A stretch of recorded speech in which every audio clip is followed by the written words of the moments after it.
You can be hardworking and you don't get to the peak. I hope you know that. It takes the grace of God to get to the peak. We don't need any new law, any policy, any document. We have more than enough. I say again, we have more than enough. Our greatest problem is impunity and lawlessness. If this country, we can just uphold the law, in the next 5 years, we'll be competing with China. That I can assure you. Come with your brain, come with your capabilities, come with your equipment, show what you know. This is the only way to succeed in providing security to Nigerian citizens and protecting the state.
Thank you. You may be seated.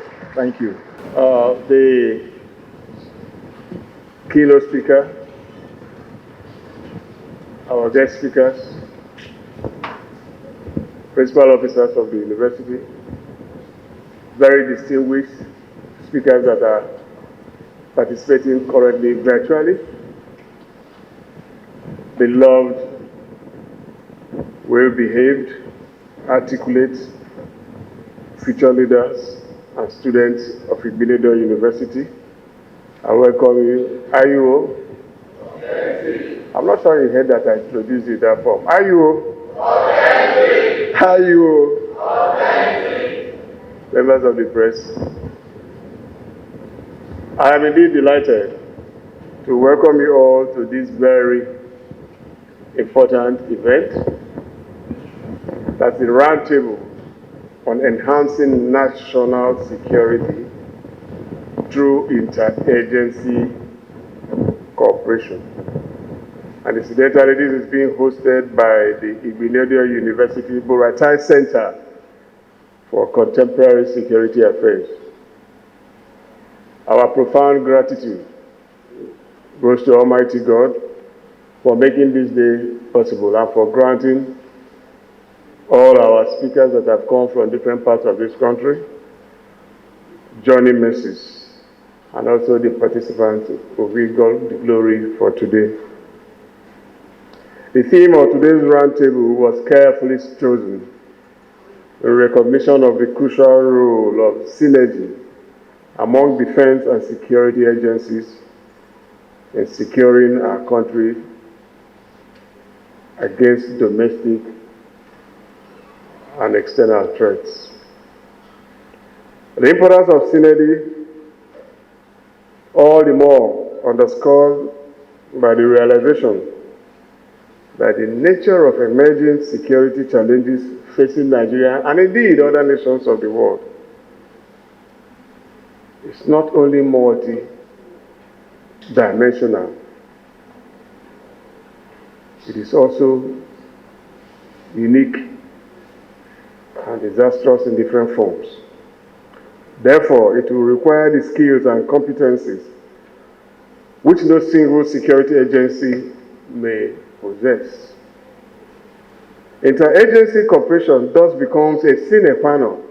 I dare say it is now a desiderandum. It's a mandatory requirement, and as a fact, a necessity for which we cannot all shy away from. While this realization of the need for the interagency cooperation is clear and obvious, it cannot be said that we have harnessed in the fullest, as far as this country is concerned, the benefits associated with such synergy. From time to time, we have experienced security breaches that would have been nipped in the bud if only there was a robust synergy among the relevant agencies and, of course, among the populace too. The objective of this roundtable, therefore, is to create a forum for seasoned security practitioners and consultants. I dare also to describe them as veterans and doyens in the field, to beam their searchlight on the perspective of the subject matter. It is our firm belief that such a platform as this will go a long way to enrich the current debate on the subject and also prefer long-lasting solutions. Towards this end, we are privileged to have a former Inspector General of Police, Dr. Solomon Arasi here, a friend of the university, a worthy resource person of the Buratai Center for Contemporary Affairs, and he's here,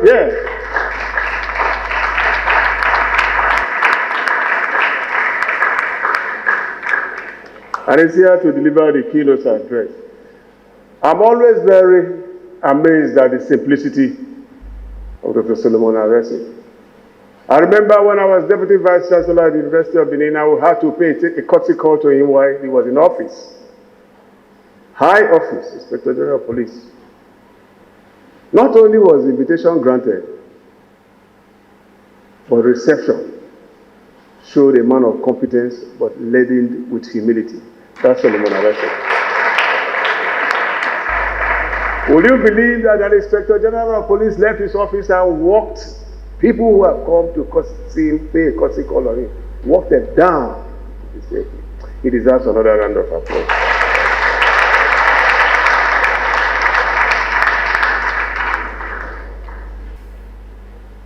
The center's vision is to foster peace and safety in Africa through security training and cutting-edge research in partnership with stakeholders across the continent.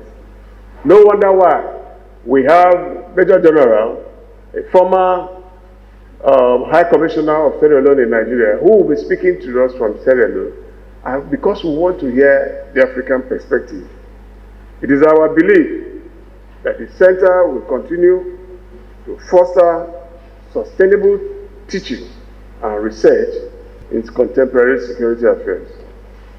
Its mission is also to develop a continental pool of security practitioners who will proactively deploy their skills to curb the state of violence and insecurity in Africa. This is premised on the understanding that the nation's security agenda requires collective effort for meaningful results. Let me at this point pause to give our commendation, thanks and gratitude to Ambassador General Tukur Yusuf Buratai, who during his tenure as the Chief of Army Staff engaged the Nigerian Army to design, build, and equip the Buratai Center, which is now in Igbinedion University. We thank him very much. Similarly, beyond security affairs, the university has been in the forefront of championing higher education revolution in Nigeria through innovation, entrepreneurship, bespoke research. All of them are in tandem with the university's motto, which is knowledge and excellence.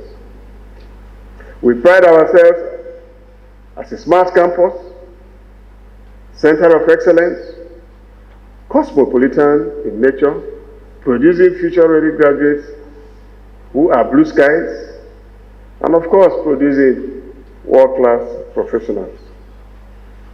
Our pedigree spans our pedagogical profile.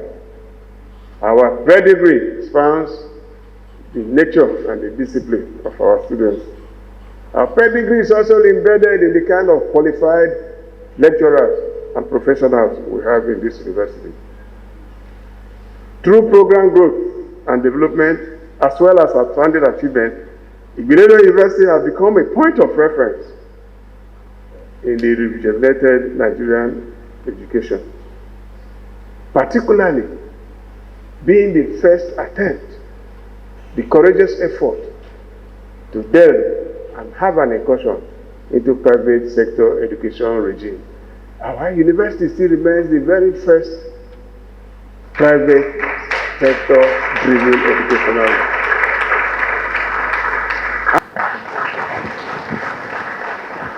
Mr. Vice Chancellor, sir, your administration would not have made a better choice than to invite a super corps in the rank of Solomon Ehigiatarase to present a keynote address on a critical and germane topic as enhancing national security through interagency cooperation, a discussion whose time has come. Distinguished ladies and gentlemen, may I with pleasure invite to this podium our very distinguished Solomon Arase, Doctor, to deliver his keynote address. Thank you, sir. Brother and friend, the Vice Chancellor of the university, the management team, let me align myself with the already established protocol. And Mr. Orator, thank you for the kind words you used,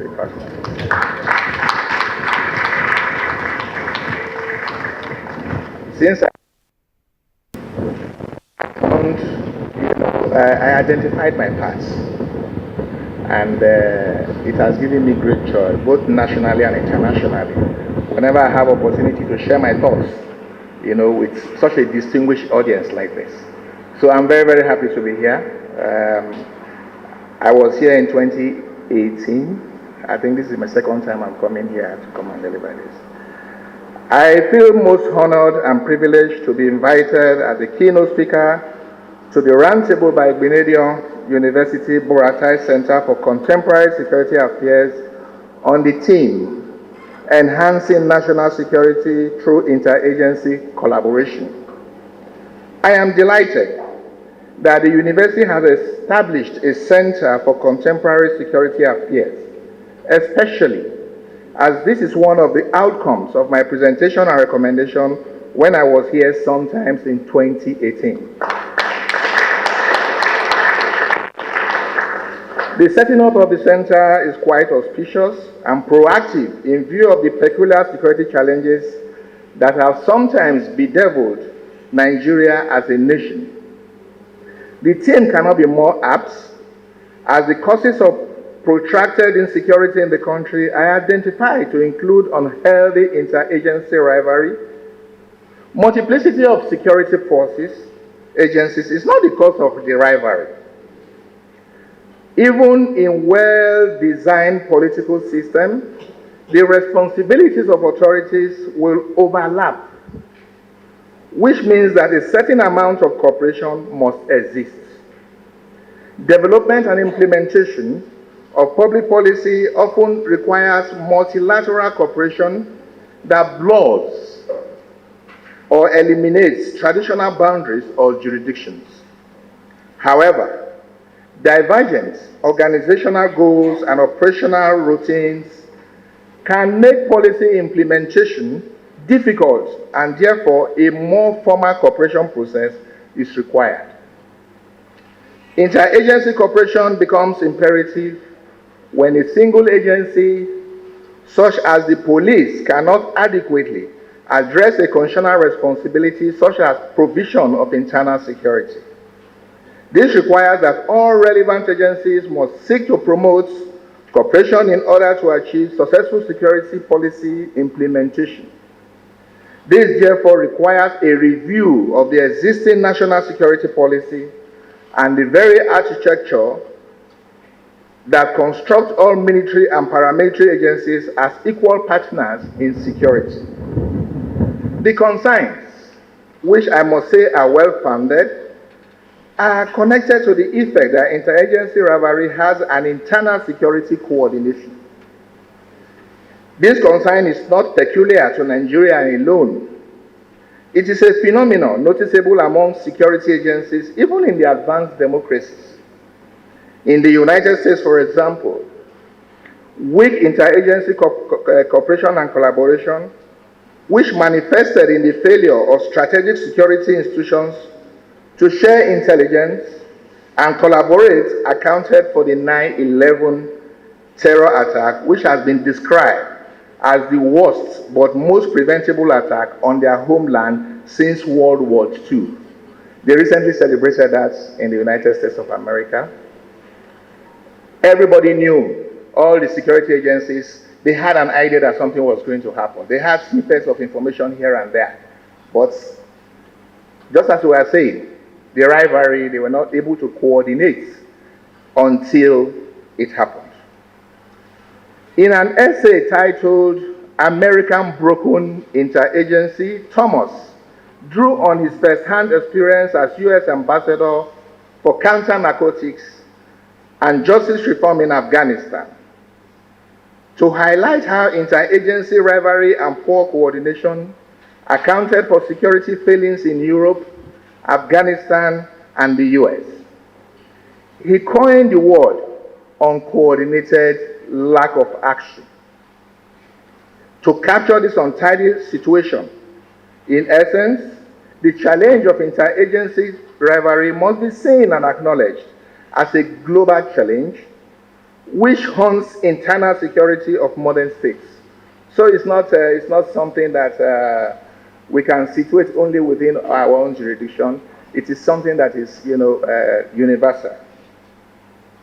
This raises on questions of whether there is something intrinsic about the practice of security that engenders competitive rather than contemporary relationship, or whether the reality of interagency rivalry is a mere manifestation of the human instincts bordering on innate urge to excel over and above one's peers. In other words, is interagency rivalry an individual or an institutional thing? All of us who are seated here, we all believe that, our intellectual and experiential, assets, that you are the best. But where your knowledge stops, that is where the knowledge of the other person starts. So it is an intrinsic something. So ladies and gentlemen, it is my firm submission that to clearly dissect this challenge and advance workable solutions, these fundamental considerations must be researched. It's a researchable topic for those people who are going to be who are going to do some research in that world. That is an area where most individuals, even within an organization, you always think that you are the best, but not necessarily so, because we are all the best, especially when our efforts are put together as one. So this roundtable may provide an opportunity to explore these propositions, and this undoubtedly is where we should tax our intellectual and professional potentials as participants at this roundtable and as security practitioners in strategic leadership positions within the relevant agencies. Conceptual clarifications. For the sake of this an intellectual environment. So we must be able to situate what we are talking about within a framework so that it will make more intellectual sense to you people. In a discourse of this nature, we need to clarify key concepts in order to secure basic recurrent nomenclature from deficits. In its literal sense, the meaning of security includes protection of a person, building, organization, or country against threats such as crime or attacks of foreign countries. It is stated to refer to a state of being secure, especially from danger or attack. In this ordinary context, security is an evolution of freedom from danger, attack, and risk of threats. The traditional usage of security has since, it has metamorphosed. While a lot of people they see security as state security, protection of the government, persons, elites, and all those type of things, it has now moved, to include other things that has to do with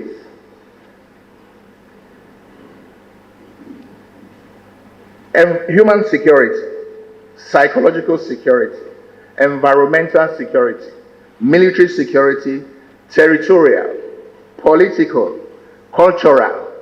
Security has now extended to those areas.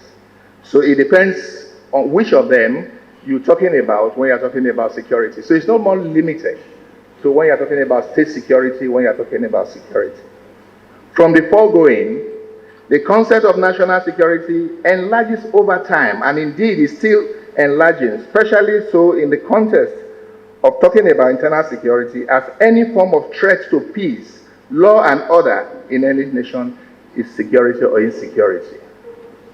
The phrase interagency cooperation is sometimes couched as interagency synergy.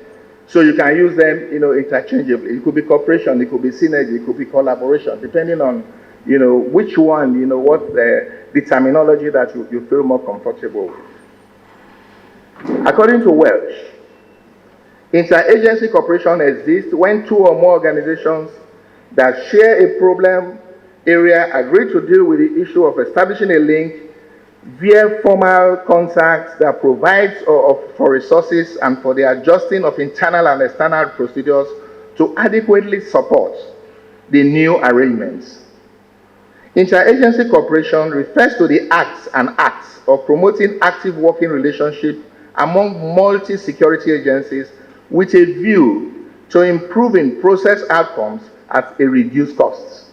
So when we share, our knowledge, our intellectual property, it reduces, areas of wastages. So what are the typologies of interagency coordination? Interagency cooperation presupposes coordination security-related matters among different agencies.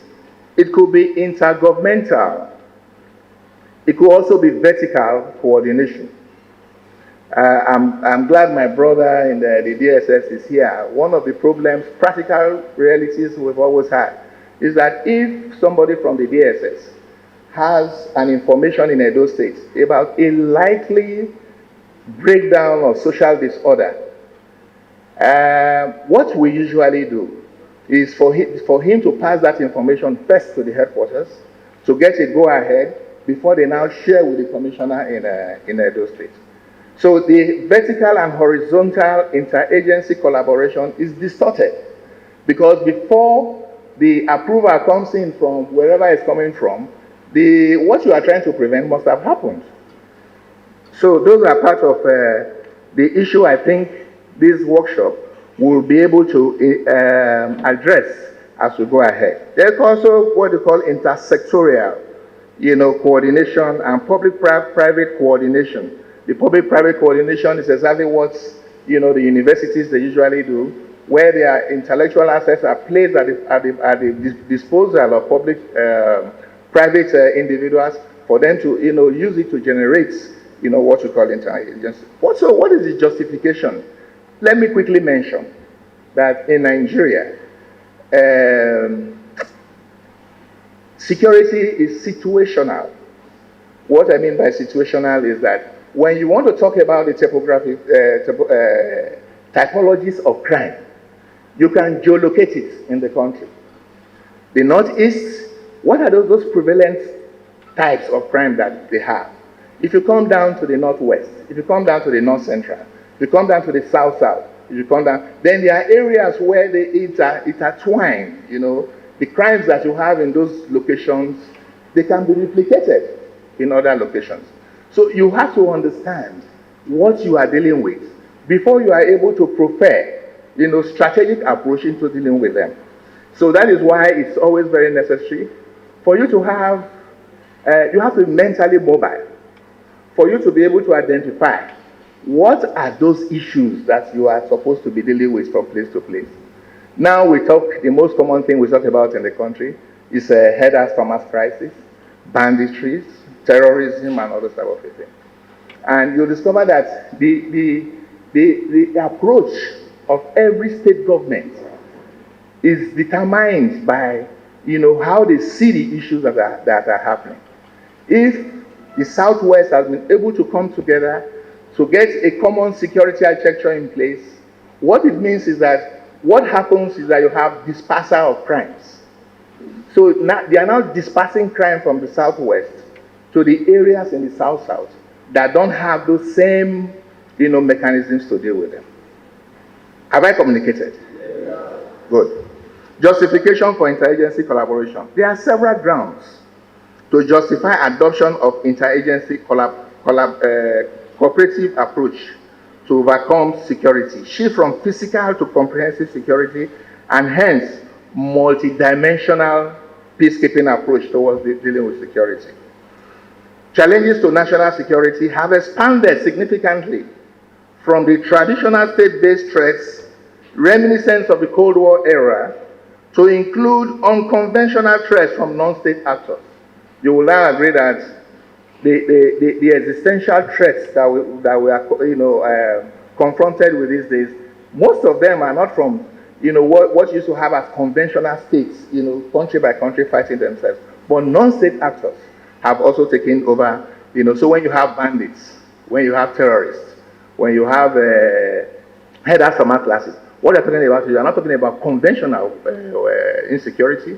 We are talking about non-state actors taking the initiative away from states to now deal with issues of insecurity. So new threats are diffuse and ambiguous and include terrorism, cyber attacks. I'm sure you must have heard about cyber attacks, drug trafficking, infectious diseases, and energy threats.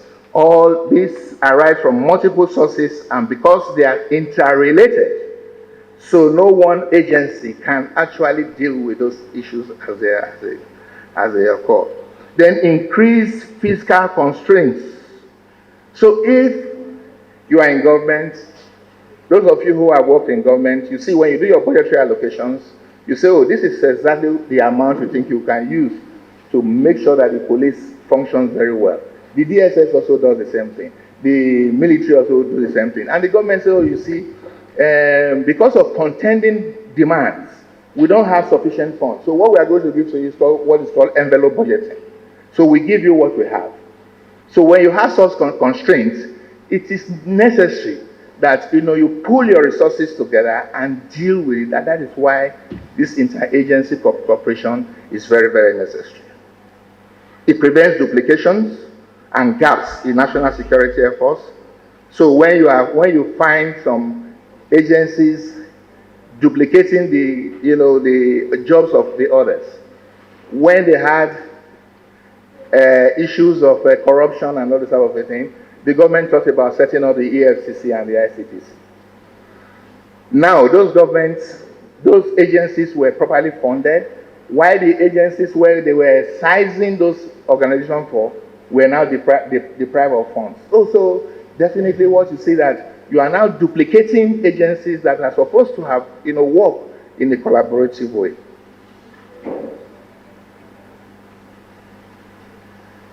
So there are political benefits to be derived from, these things. I will skip some of them because of time so I can allow the other people to. Mine is just to, develop a pathway on those issues that have to do, that are tangential, to interagency collaboration. So what can we do to enhance interagency cooperation in Nigeria? The security challenges, the most likely circumstances in which interagency collaboration is considered imperative span over quite a large spectrum. Nigeria's internal security is threatened by heinous crimes consisting, among others, of unbridled kidnapping, hostage-taking, violent crimes, robberies, insurgency, political and civil disorders. In recent times, the clashes between farmers and Fulani herdsmen has burgeoned into outrageous dimensions. Herdsmen seeking grazing pasture for their animals are constantly in bloody conflict with their host communities. Religious clashes, that has diminished for some time, are crises resulting from sectarial intolerance, misunderstanding, or crass illiteracy. So insecurity along the borders is also another security challenge. So when you have issues of border security, one agency cannot take care of it. The immigration is supposed to be the people who will profile people who are coming into the country. Customs are also supposed to be there. The intelligence services are also supposed to be there. The military is also supposed to be there. So when you find a particular problem that requires, an intervention, you discover that one security agency cannot take care of it. So there must be that, cooperation. Even when you go to the airports, I'm sure, most of you who have traveled extensively, the conceptualization of the homeland security, that was what it was about. So if you go to their fusion center, it's as big as this room. You find all the agencies, sitting down there and watching, the television to see which crime is going to be committed against the homeland, and which agency is supposed to mitigate, such crimes.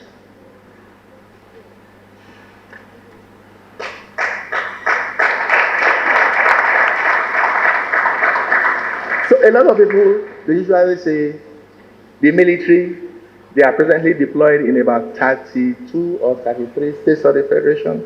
Even they now constitute roadblocks. As we were coming from Benin this morning, I saw them. They were putting wood on the road and all that. Those things are supposed to be internal security management. But because insecurity has so heightened that there is this palpable fear in the minds of Nigerians, they have to come in. And there is justification for their coming in. Constitutionally, Section 21 of the Constitution states the function of what the military is supposed to do. And if you go to that Section 217 again, it talks about military aid to civil authority and military aid to civil power, MACA and MAP. So those are their constitutional, authority that they have to intervene. But the question that most people are always asking, do their intervention solve the problem that they have come initially to come and, to come and solve? There are a lot of pictorial, of experiential things you can talk about. When they had serious problems in Jos, the military had to deploy to Jos. 10, 15 years after, they are still there. Operation Polo Sheep. Thank God the general is also here. The Niger Delta, when the Niger Delta was boiling, the military had to also come in. Till we speak, they are yet to solve the problem. And what the argument now is that when you take on what you are not specialized to do, the problem is that you tend to escalate those problems instead of dousing them.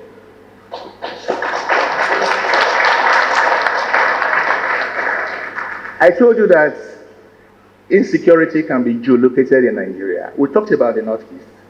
The Northeast is the theater where the general also worked extensively, the theater where we have this insurgency happening.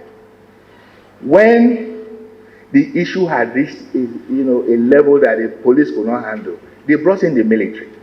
They brought in the DSS. So it was agreed that an interagency, cooperation should come and deal with the issue. Why the police, why the intelligence wing is gathering intelligence, the military is dealing with the issue, the police, which is civil, is supposed to be taking over the space that has been captured. And that the people who have been responsible in this wanton, loss of lives and killing of innocent people should be profiled, should be investigated and prosecuted. That is the conception of that interagency this thing in the Northeast. But, it has also failed because the military, they have their own standard operating procedure. The DSS, they have their own standard operating procedure. The police, they have their own standard operating procedure. No one of them, will want to see this authority, to the other, to do what they're supposed to do. And if you look at the statistics of the number of prosecutions we have had in this country since the issue of terrorism started, you will discover that it is at variance with the number of arrests that we have been making. So which means that something is fundamentally wrong in our interagency collaboration in dealing with issues of terrorism. There must be consequences for crime. If there's crime everywhere. Let us accept that. There is no place where you don't have crime. But the difference is that in other areas where crimes are committed, the people are arrested and processed through the judicial system and punished. That is the only way you can use to serve as a deterrent to people. So of what use is it if we arrest 1,000 terrorists, put them in jails, and we are not able to compile case files, we are not able to arraign them in courts, and along the line, they break into those prisons and they are allowed to go. So which means that we are wasting a lot of efforts in our interagency collaboration and cooperation than we're supposed to do. So you allow everybody, all organizations, that have their own areas of specialization, compiling case files, that is what the police is supposed to do. If you look at the statutory responsibility, this thing of the police, detention and prevention of crime, prosecution of offenders, those are the issues. The military is external, but I have just argued that the Constitution permits them to come in. But what we are saying is that how long do they stay whenever they come in? Have they been able to deal with the issues that they are supposed to deal with? We were in a meeting once with the former President Jonathan.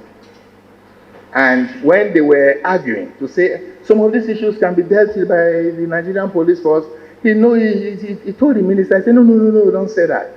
The DGDSS and the Chief of Army Staff had told him that the police are not sufficiently trained because if they go to operation with them, they will shoot them. So you see, there's already a mindset. And that is from the most strategic level of governance. If a president can be saying that, which means that they have already accepted that you have an organization that does not have the capacity and the capability to deal with the statutory responsibility. If they don't have it, why can't we jazz it up and train them?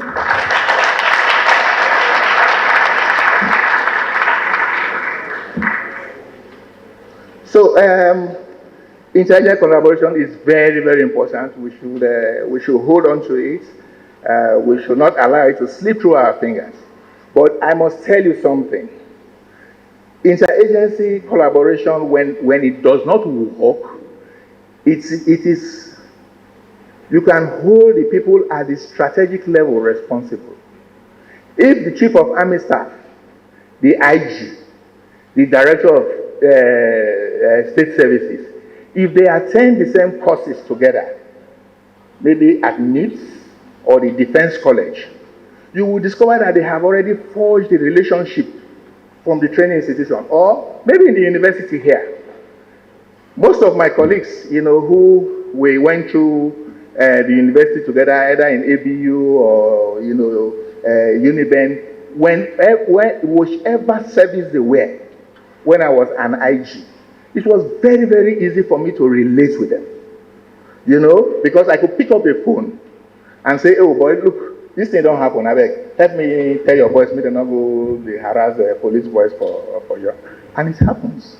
So I think we will We need to encourage that, where we train together, both not only at the strategic level, but also at the operational and tactical level. That way, this issue of interagency collaboration will become more practical, will become more realizable. I just finished a training program for the police on election security management across the socio-political zone. And one of the issues that the civil defense people were raising, they say, you see, Oga, when we want to deploy for election, you have a constable or a sergeant, who is in our section, and you have somebody from the civil defense who is an ASP. He will want to superintend over the control of such a thing. There must be conflicts. So why not allow the civil defense man who has more rank, to do it? And the civil defense now too, they have now become an investigating body. And that was not the intendment of the Constitution. And that if they even issue, security advisory. Sometimes when I read such things, I say, what are we doing in this country? So these are the areas where I think we should look at. Then, we should also create a platform where I coined something among my staff. I said, there is social content to security, management. The social content is that, why, after I had this job, why can't the various police, army, why can't they meet in the mess and have a drink? If they invite me for that tombola, I will go there. The more you know them, the more it is easy to relate with them. So there must be social content to internal security management.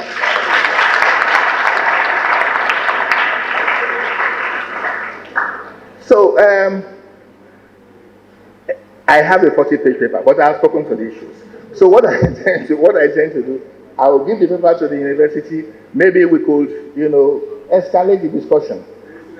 Okay, very good. A 30 minutes is not enough to talk. This is supposed to be a semester, okay? I think it's supposed to be a semester course, in the faculty. But the idea is that, ladies and gentlemen, the idea is that, you see, no one agency can do this alone. The only trophy at stake that all Nigerians, they crave for, they wish for, they hope for, is that there should be peace and security in their lives. Whether it is police, or whether it is DSS, or whether it is the military, Nigerians don't care. We just want to have security in our lives. And may we have security in our lives.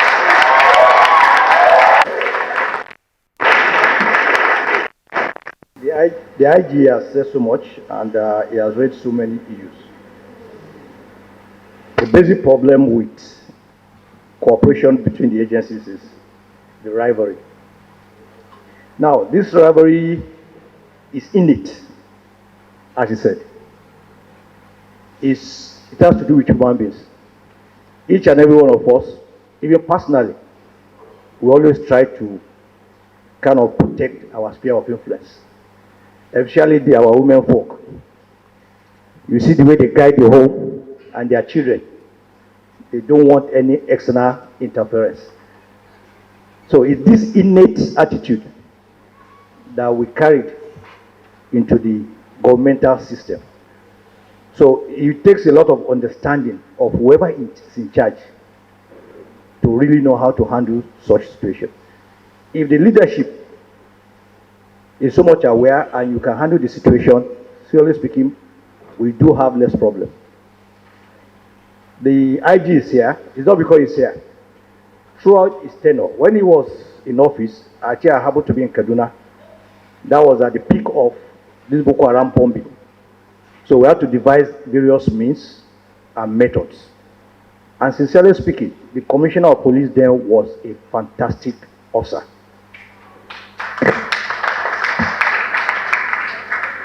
So the issue there is, if the square peg is placed in the square hole, you hardly see this rivalry coming up. But a situation whereby you put a square peg in a circle, you have issues. The army will be speaking a language, the DSS were speaking a language. In most cases, the DSS and the military, we hardly had any issues. It's usually the policeman. So if the policeman that is involved most of the time does not have that inclination towards solving that problem, we always have issues. But when you have a fantastic policeman, everything goes seamless. And I can tell you, within a space of close to a year, we were able to do away with all those terrorists in Kaduna, because there was a lot of synergy. But immediately we left, there were changes. The situation escalated.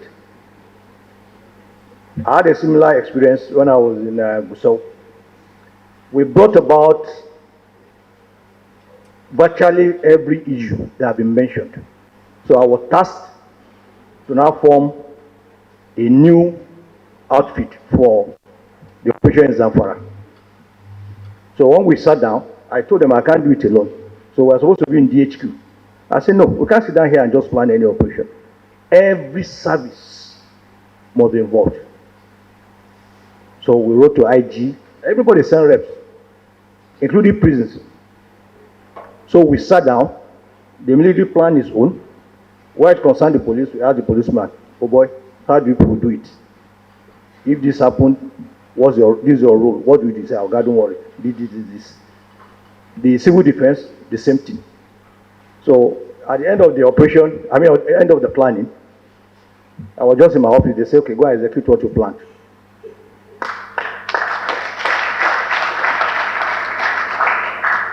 Until date, that was supposed to be about the best planned operation. When we hit the ground running, we had the normal initial issues. Because we have the intelligence outfit. The intelligence outfit is the richest in the history of Nigeria operation. DIA, NIA, DSS, police, civil defense, who again? Everybody, they're all in that cell, and they're all represented in my headquarters there. Whose strength? And in the field, each team has, we have the DSS, we have the civil defense, we have the police, we have the army. All of them, you hardly know which who. They operate together. So this rank struggle or scenario, all those stuff were removed. A situation where a policeman is the most senior, he takes charge. So we place a military man close to him, who will guide him when the situation is trying to get out of hand. He too, he knows, and he respects them. So the respect was mutual. Within 90 days, which I promised the CDS, we have reduced the situation in Zamfara from, let's say, 100% to 30%.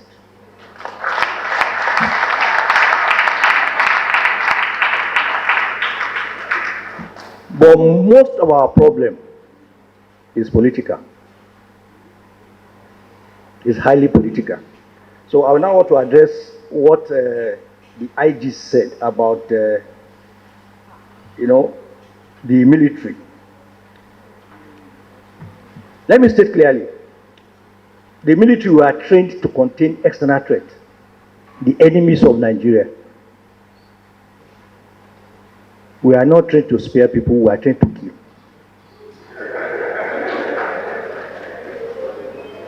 Now, when you are enemy of Nigeria, you are not in Nigeria. So, you don't have value for your life. But here you are, you now ask us to carry our training and use it against our own brother. And that's the only training we had. So what are we going to do? So unfortunately, human right comes in, human left comes in, human center comes in.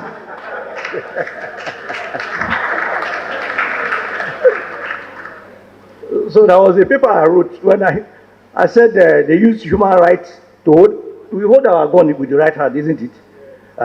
So the human right hold our right hand, we have to now use our left hand to shoot. So how do you want us to succeed? We can't. So there are a lot of restrictions, too much prognosis, human rights. In fact, you'll be distracted in the field. We have situations where we have to do other agencies' job. As a commander, my responsibility is, okay, Boko Haram, they here. What's my job? Clear the place, kill all of them, and move forward. Now you get here now, you saw children, you saw women, you are restricted, you have to reply your operation, you have to be more cautious. In the process of being cautious, you are losing men. You are losing men, so what do you do? Now, when you extricate these women and children, who takes charge? It's not my responsibility, it's not our responsibility. It's another agency's responsibility. But to hand them over to that agency, they will not even be around to take them.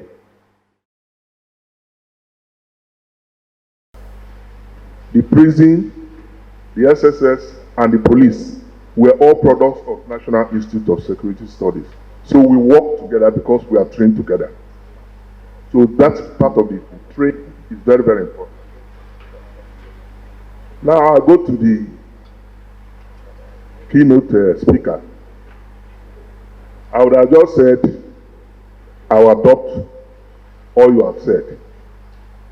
In the 70s, if you remember, there was this very cool, I think K70, where they say nothing more to add. That was the advert. So, nothing more to add. And that also brings the issue of a student who was not prepared for his examination. So during that period, we have this religious knowledge. And every year, you get this as a banker right on the life and times of John the Baptist. So everybody will prepare that one as a sure banker. On this year, this particular year, they now said, right on the lives and times of Jesus Christ. And the man looked at the question and said, how can I write on the life and times of Jesus Christ? Instead, I'll write on his forerunner, and started writing on John the Baptist. So in effect, he set a question for himself, and you know the outcome. What I'm trying to say is that the former IG has virtually laid a very good foundation for us. I want to make a correction on intelligence sharing process. I was privileged to be a director in 7 states, and I relate one-on-one with the CP. I write directly to the CP, and that is the standard procedure. You write to the CP and copy your headquarters that this action, it's not that you send to the headquarters and wait for them to give you directive. It's not done that way. That will waste time and make the information stale. And any intelligence that is stale is of no value. And that is why we need to collaborate very well. Very well. Now, for your information, a lot of people, even when I'm on television interview, I tell them, there's a difference. Some people will tell you Department of State Security, Department of State Services, State Security Service. Since participants are here to be enlightened, the body established by law is State Security Service. I correct journalists even. The body established by law or created by law is State Security Service. And the correspondence address or cover name is DSS. That's Department of State Services. I hope that is taken so that you don't make the mistake again. Now, I want to give, fortunately, I have a paper which I will also give to the management. So let me just speak to the paper. What are the sources of rivalry between agencies? Involvement of the military in internal security. Like the general said, their duty is to kill, not to maintain internal security. The body specifically charged with maintenance of internal security is the Nigerian police. I will portray this. The Chief of Defense Staff, Lucky Rabo, recently at the 21st Century Chronicle Roundtable, said that today, close to 70 to 80% of our troops are on the field all year round, and I think we must begin to reshape it. That is the Chief of Defense Staff. This was a Punch editorial of March 22. A situation whereby military is deployed to 36 states for internal security is problematic. Though internal security may necessitate military intervention, but in a democracy, the military ought to subordinate to civilian authority. Thus, military units are supposed to assist police in this case, but that is not what happens. They are everywhere, like he rightly observed. You see them on the road, on checkpoints. Initially, they were not collecting money when they were deployed, but they are now collecting money on the road.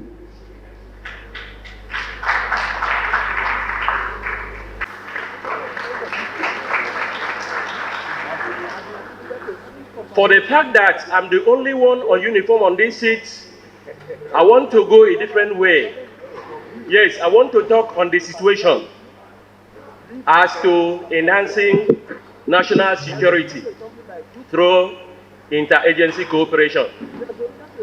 I want to start by the definition of national security. This is the concept that government should protect the state and its citizens. To enhance is to improve. And then security is people's relative feelings of being secured. If I'm to ask you a question, I will ask you, are you well secured? It doesn't need an answer. Then inter-agency cooperation is mutual relationship between two or more organizations for mutual goal achievement. Now we come back to the situation. I want to say that the first major attempts by the Nigerian government to respond to the threats that you are finding in the nation and what is making you feel that you are not safe is the development of the national counterterrorism strategy. National counterterrorism strategy. This strategy has outlined what each security agency should do to ensure that you are safe. To further implement or for each implementation of this strategy, policies have been developed, doctrines have been developed. One of the doctrines is what I call the National Crisis Response Doctrine, which was launched by the President just last month, specifically on the 12th day of August 2022. That is when the National Crisis Response Doctrine was launched. In this doctrine, the role of individual agencies in terms of response to crisis, which may be hazard or threat. What I mean by hazard, anything that can cause death or bring danger through natural occurrences or accidents are the things I refer to as hazard. Or threat. Threat has to do with malicious intent. Situation that people will carry maybe gun and spray, as what we've been hearing about, gunmen attack, kidnapping, arson, ritual killings, maimings, and other terrorism acts. So this doctrine has been developed to respond to all that. And then in this doctrine, from time to time, simulation exercises have been conducted in the nation, which I have participated, where all the agencies are pulled together. The military, the police, the DSS, the NIA, and other security agencies, including health services institutions. Health experts are there, the information communication experts are there to ensure that you and me are being protected. If there is any crisis, for example, when we had the When we had the COVID-19 pandemic, that doctrine was put into play, it was activated.